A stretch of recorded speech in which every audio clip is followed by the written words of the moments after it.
تو سر ہم وہ بات کر رہے تھے کہ آپ نے جو لینا ہے وہ پہلے بانٹنا شروع کر ایک تو یہ بات ہے. دوسری جو بات آپ نے رشتوں کے حوالے سے کی نا, دیکھیں یہ جو رشتے ہیں نا سارے, آپ کے والدین سب سے پہلے ہیں, پھر اس کے بعد آپ کے بہن بھائی ہیں, پھر چچا ہیں, پھر خالائیں ہیں, پھر پھپھو ہیں, یہ جتنے رشتے پھر اس کے بعد آگے سے آگے چلتے جاتے ہیں.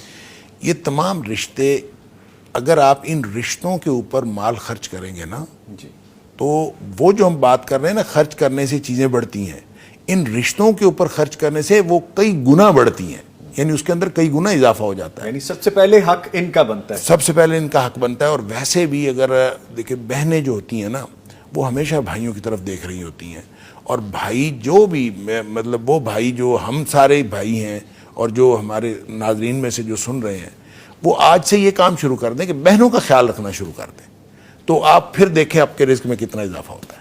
آپ بہنوں کو کچھ تھوڑا بہت دینا شروع کر دیں, اس کے نتیجے میں اگر آپ کی والدین زندہ ہیں والدین کے اوپر خرچ کریں, اگر آپ کے خالہ چچا کوئی اور خاص طور پہ اگر خالہ زندہ ہے, ماں نہیں زندہ تو خالہ زندہ ہے, تو خالہ کے اوپر آپ خرچ کریں, آپ پھر دیکھیں گے کہ اللہ تعالیٰ آپ کو رزق میں اتنے دروازے کھولے گا کہ آپ حیران ہو جائیں گے کہ یہ ادھر خرچ کرتے جائیں گے, ادھر سے کئی گنا اللہ تعالیٰ جو ہے آپ کو عطا فرماتا جائے گا. اچھا سر پھر اسی کو انلائٹن کر لیتے ہیں نا کہ اللہ تعالیٰ کیا فرماتے ہیں رشتے جوڑنے کے حوالے سے, ہمیں وہاں سے کیا سبق ملتا ہے, اہمیت کیا ہے, کیا ہمیں بتایا گیا ہے؟ دیکھیں یہ جو جس کو رشتہ جوڑنا ہے اس کو شریعت کی زبان میں کہتے ہیں صلہ رحمی. جی, رحم کہتے ہیں رشتے کو. اللہ تعالیٰ نے حدیث قدسی ہے کہ رحم جو ہے نا, رحم ایک رشتہ داری, اس کو اللہ تعالیٰ نے وعدہ دیا تھا کہ جو تجھے جوڑے گا میں اس کو جوڑوں گا, اور جو تجھے توڑے گا میں اس کو توڑوں گا. تو اب یہ رشتہ داری جو ہے یہ گویا مجسم شکل میں اللہ کے دربار میں حاضر ہوئی, اور اللہ تعالیٰ نے اس کے ساتھ یہ وعدہ کر لیا. اب یہ رشتہ داری کس سے ہے, کس طرح سے ہے؟ ایک انسان, ایک فرد اس معاشرے میں کھڑا ہے, اس کے ارد گرد رشتے جو ہیں درجہ بدرجہ موجود ہیں. وہ سب سے اولین رشتہ جو ہے وہ والدین کا ہے, اور والدین کے رشتے کے بعد پھر باقی سارے رشتے ہیں.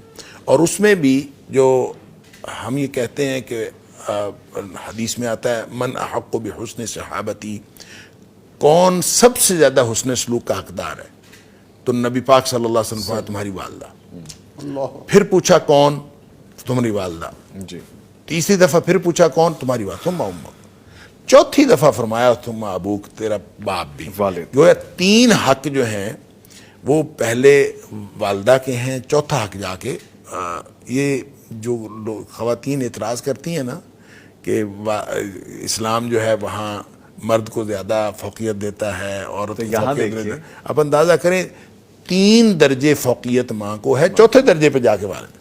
اچھا لیکن اس کے بارے میں ایک بات ذہن میں رہنی چاہیے کہ یہ جو حسن سلوک کی حقدار ہے سب سے زیادہ وہ والدہ ہے, لیکن اطاعت کا جو حق ہے نا یہ والد کا ہے.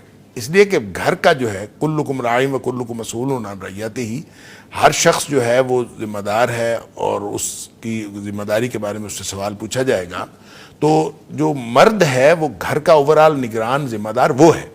لہٰذا اطاعت کے حوالے سے اگر کہیں ڈسپیوٹ ہو جائے والدہ اور والد کے درمیان, تو اولاد کے اوپر فرض ہے کہ وہ والد کی بات مانے اگر کوئی اس طرح کا پرابلم ہوا ہے. ویسے تو والدین کو چاہیے کہ وہ کوئی ایسا کانفلکٹ پیدا نہ کریں, لیکن اگر ایسا کوئی کانفلکٹ ہو تو والد کا حق زیادہ ہے اطاعت کا.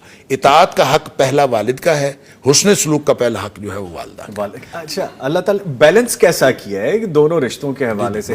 اچھا سر اپنی اولاد پہ خرچ کرنا بھی تو صدقہ ہے. بالکل, اولاد پہ خرچ کرنا بھی صدقہ ہے. ہر طرح جتنے رشتے ہیں آپ ادھر سے شروع ہو جائیں, اور ہر رشتے کے اوپر خرچ کرنا جو ہے صدقہ ہے. اور اس کے اس حسن سلوک میں دیکھیں صرف یہ یعنی رزق میں اضافہ نہیں ہوتا, گناہ معاف ہوتے ہیں اور بڑے مسائل. ایک شخص آیا نبی پاک صلی اللہ علیہ وسلم سے آ کے کہتا ہے کہ مجھ سے گناہ سرزد ہو گیا. نبی پاک صلی اللہ علیہ وسلم نے فرمایا تیری والدہ زندہ ہے؟ کہتا ہے نہیں جی والدہ تو زندہ نہیں ہے. تو پھر نبی پاک صلی اللہ علیہ وسلم نے فرمایا خالہ زندہ ہے؟ کہتا ہے ہاں جی خالہ زندہ ہے. اچھا, آپ نے فرمایا جا کے خالہ سے حسن سلوک کر, اللہ تعالیٰ تیرا گناہ معاف کر دے گا. اللہ اکبر, یعنی خالہ سے جا کے حسن سلوک کر تیرا گناہ معاف ہو جائے. تو اس کا مطلب یہ ہے کہ یہ جو سارے رشتے ہیں نا یہ ہر اعتبار سے یہ اس قدر اہم ہیں کہ ان کو جوڑنا اور ان کو جوڑے رکھنا. اور پھر اس میں خاص بات جو نبی کریم صلی اللہ علیہ وسلم نے فرمائی کہ جوڑنا یہ نہیں ہے کہ جو آپ کو جوڑے آپ اس کے ساتھ جڑ جائیں, جو رشتہ داری جوڑے اس کے ساتھ آپ جڑ یہ جائیں. ڈیفائن کرنا ہے, بالکل بالکل. یہ صلہ رحمی نہیں ہے. لیس الواصل بالمکافی, بدلے میں جوڑنے والا یہ صلہ رحمی کرنے والا نہیں ہوتا. اصل صلہ رحمی یہ ہے جو آپ کو توڑے, سل من قطعک, جو تمہیں توڑتا ہے نا اس کے ساتھ جڑو. جو رشتہ توڑ کے پیچھے ہوتا ہے آپ اس کے اور آگے بڑھ جائیں, اور پیچھے ہوتا ہے آپ اس کے اور.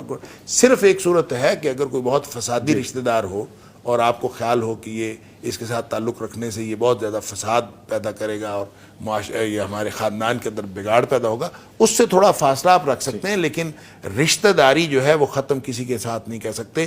اور یہ جو مختلف مواقع آتے ہیں صلہ رحمی کے اظہار کے, ان کے اندر ان کا اظہار ہوتا رہنا چاہیے. ٹھیک ہے. اگر آپ کو ہماری ویڈیو اچھی لگی ہے تو ویڈیو کو لائک کریں, اور مزید اس طرح کی ویڈیوز دیکھنے کے لیے ہمارا چینل سبسکرائب کر لیں. ملتے ہیں نیکسٹ ویڈیو میں. اجازت دیجیے. اللہ حافظ.